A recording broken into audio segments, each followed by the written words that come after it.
Hello students, आशा है आप सभी बहुत अच्छे होंगे।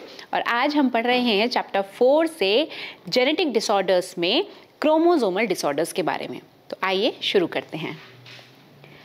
क्रोमोसोमल डिसऑर्डर्स यानी कि वो डिसऑर्डर्स जो कि क्रोमोसोम के नंबर में घटने या बढ़ने से हो जाएं।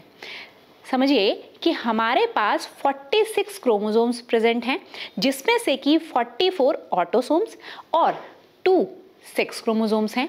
मेल के पास ये सेक्स क्रोमोसोम्स XY और फीमेल के पास XX प्रेजेंट होते हैं। तो क्रोमोसोम के वो जो 46 का नंबर है, यानी कि 23 के पेयर में जो हमारे पास क्रोमोसोम हमारी बॉडी की हर एक सेल के न्यूक्लियस में प्रेजेंट है, अगर इस नंबर में कुछ भी गड़बड़ आए, कोई भी ये नंबर में बढ़ जाए या नंबर में कम हो जाए, तब होने वाले डिसऑर्डर्स क्रोमोसोमल डिसऑर्डर्स कहलाते हैं। ये 2 टाइप से होते हैं। एक है एन्यूप्लॉइडी एंड सेकंड है पॉलीप्लॉइडी। एन्यूप्लॉइडी इसमें है कि गेन और loss of a single chromosome. तो क्रोमोसोम में अगर कोई भी नंबर बढ़ जाए या घट जाए, तब ये एन्यूप्लॉइडी कहलाता है। समझते हैं कैसे। स्टूडेंट्स, आपको पता है कि हमारे पास 46 क्रोमोसोम्स प्रेजेंट होते हैं। तो 46 में ये नंबर अगर घट करके 45 रह जाए या फिर एक नंबर बढ़ करके 47 हो जाए, तो नॉर्मल कंडीशन जो हमारी है, डिप्लॉयड कंडीशन, वो तो डिस्टर्ब हो जाएगी। यही कंडीशन होती है एन्यूप्लॉइडी। और इसके होते हैं कुछ सिंड्रोम्स, जिसका एग्जाम्पल है डाउन सिंड्रोम। दूसरा एग्जाम्पल है टर्नर सिंड्रोम। तो डाउन सिंड्रोम के बारे में समझते हैं कि यहाँ पर कंडीशन डेवलप होती है कि extra copy of a chromosome, यानी कि अगर +1 हो रहा है क्रोमोसोम, 46 + 1, तब यहाँ पर 47 क्रोमोसोम हो जाएंगे। लेकिन हमने कहा कि घट भी सकते हैं, तभी भी एन्यूप्लॉइडी होगी।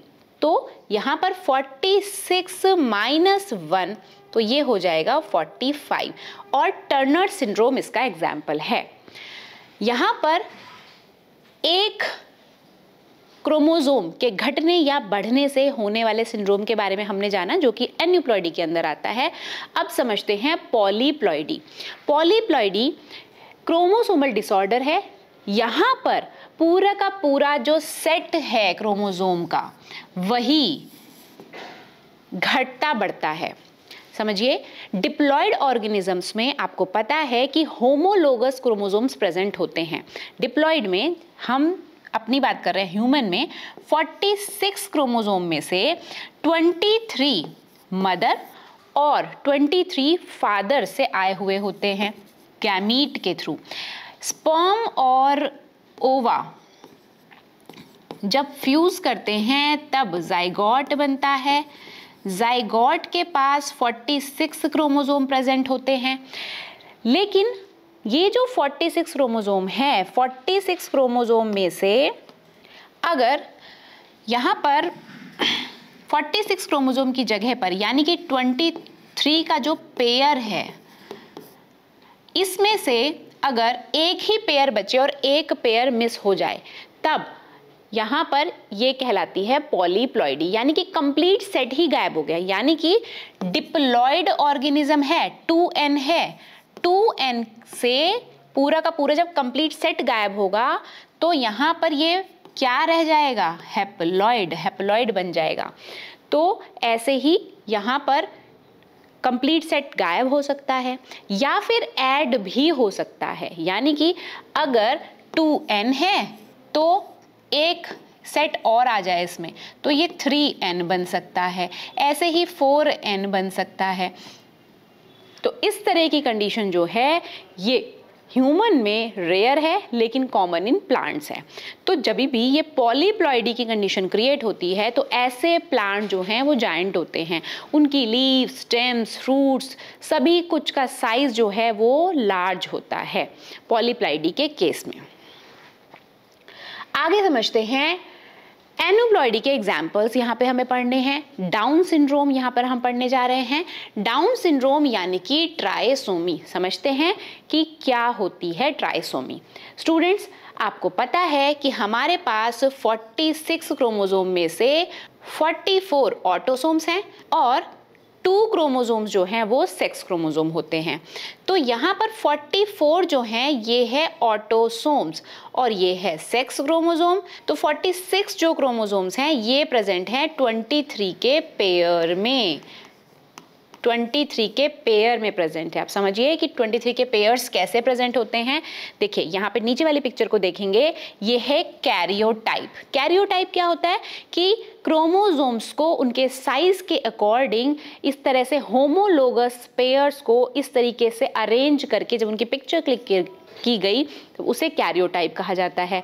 तो यहाँ पर क्रोमोसोम नंबर 1 सबसे बड़ा क्रोमोसोम, फिर 2, फिर 3, फिर 4, फिर 5, उसके बाद 6, 7, 8, 9 and 10, 11, 12, 13, 14, 15, 16, 17, 18, 19, 20 and 21। तो यहाँ पर 21 जो क्रोमोसोम है वो आप देखेंगे कि सारे क्रोमोसोम्स तो पेयर में प्रेजेंट है, लेकिन जो 21 है, 21 जो क्रोमोसोम पेयर में होना चाहिए था वहां पर 2 की जगह पर 3 है। तो होता क्या है डाउन सिंड्रोम की कंडीशन में कि 21 नंबर का जो क्रोमोसोम होता है वो पेयर में ना होकर के उसकी वहां पर वो 3 प्रेजेंट होते हैं, यानी कि एक कॉपी जो है एक्स्ट्रा प्रेजेंट होती है। तो 46 की जगह पर टोटल हो जाते हैं 47। कैसे? 46 क्रोमोसोम होने चाहिए थे, लेकिन क्योंकि 21 नंबर के क्रोमोसोम की एक और यहाँ पर कॉपी एक्स्ट्रा आ जाती है तो उसकी वजह से यहाँ पर हो जाता है +1 और टोटल क्रोमोसोम्स हो जाते हैं 47, जिसकी वजह से हो जाता है डाउन सिंड्रोम।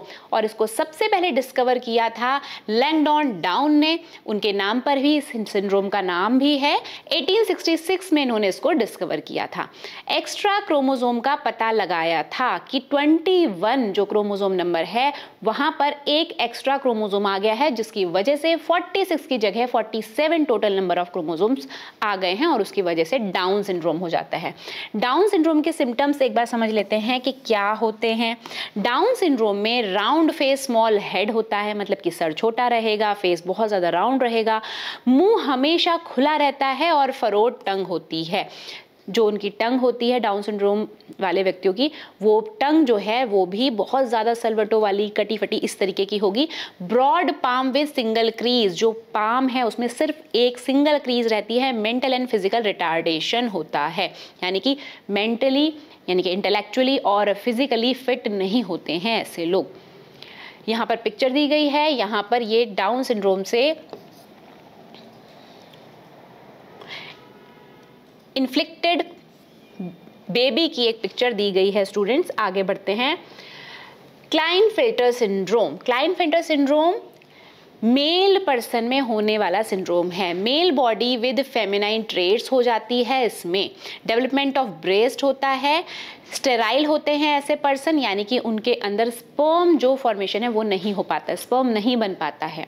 होता क्या है समझते हैं। इसका कारण क्या है क्लाइनफेल्टर सिंड्रोम का? आपको पता है ये क्रोमोसोमल डिसऑर्डर है, यानी कि यहाँ पर भी क्रोमोसोम्स में कुछ घट बढ़ रहा है। एन्यूप्लॉइडी का ही एक एग्जाम्पल है। यहाँ पर हुआ क्या है कि जो सेक्स क्रोमोसोम प्रेजेंट होते हैं मेल के अंदर, यानी कि XY, तो आपको पता है, हम एक बार स्टार्टिंग से बात करते हैं कि टोटल होते हैं 44 + XY, इस तरीके से क्रोमोसोम्स प्रेजेंट होते हैं। 44 क्रोमोसोम हैं ऑटोसोम्स। ऑटोसोम्स के अलावा 2 हैं सेक्स क्रोमोसोम्स। तो सेक्स क्रोमोसोम में होगा क्या कि एक एक्स्ट्रा क्रोमोसोम यहाँ पर आ जाता है और बन जाता है 44 + X and Y, ये कंडीशन आ जाती है। तो टोटल क्रोमोसोम हो जाते हैं 47। तो ये टॉल स्ट्रेचर विद फेमिनाइज्ड कैरेक्टर, इस तरीके का कैरेक्टर्स देखने को मिलते हैं। यहाँ पर हुआ क्या है कि male body with feminine traits आ जाते हैं। उसके साथ ही डेवलपमेंट ऑफ ब्रेस्ट का डेवलपमेंट हो जाता है क्योंकि फीमेल कैरेक्टर्स आ रहे हैं, और स्टेराइल हो जाता है क्योंकि स्पर्म का फॉर्मेशन नहीं हो पाता है। तो यहाँ पर सेक्स क्रोमोसोम एक एक्स्ट्रा आ गया है, एक्स क्रोमोसोम। टोटल नंबर 46 से बढ़कर के 47 हुआ है, उसकी वजह से ये सिंड्रोम हो जाता है जिसका नाम है क्लाइनफेल्टर सिंड्रोम। नेक्स्ट है Turners syndrome. Turners syndrome female में होने वाला सिंड्रोम है। यहाँ पर भी सेक्स क्रोमोसोम में ही गड़बड़ हुई है। तो 46 क्रोमोसोम्स जो हैं उसमें से 44 जो हैं वो है ऑटोसोम्स और XX यानी कि 2 सेक्स क्रोमोसोम फीमेल में प्रेजेंट होते हैं नॉर्मल कंडीशन में। लेकिन टर्नर सिंड्रोम में यहाँ पर XX में से एक X हो जाता है गायब, यानी कि एक X की हो जाती है कमी, और उसकी वजह से कंडीशन हो जाती है 45 क्रोमोसोम्स वाली। 45 क्रोमोसोम्स होते ही ये हो जाता है टर्नर्स सिंड्रोम। टर्नर सिंड्रोम में जो सिम्टम्स हैं वो क्या हैं? Short stature, sterile, rudimentary ovaries का डेवलपमेंट नहीं होता, lack of secondary sexual characters. जो सेकेंडरी सेक्सुअल कैरेक्टर्स हैं यानी कि जो ब्रेस्ट डेवलपमेंट है वो नहीं होता है, और भी जो सेकेंडरी सेक्सुअल कैरेक्टर्स हैं लाइक वॉइस से रिलेटेड हो गए, जो फेमिनाइन कैरेक्टर्स होते हैं वो फुल्ली डेवलप नहीं हो पाते हैं, ओवरी डेवलप नहीं हो पाती हैं। तो यानी कि वहाँ पर जो भी गैमीट फॉर्मेशन का फंक्शन है वो नहीं होगा। ऐसे में ये स्टेराइल रहती हैं फीमेल्स, एक एक्स क्रोमोसोम मिस हो जाने से। तो स्टूडेंट्स आज के लिए इतना ही। इससे आगे के टॉपिक के लिए मिलेंगे अपनी नेक्स्ट क्लास में। तब तक के लिए धन्यवाद।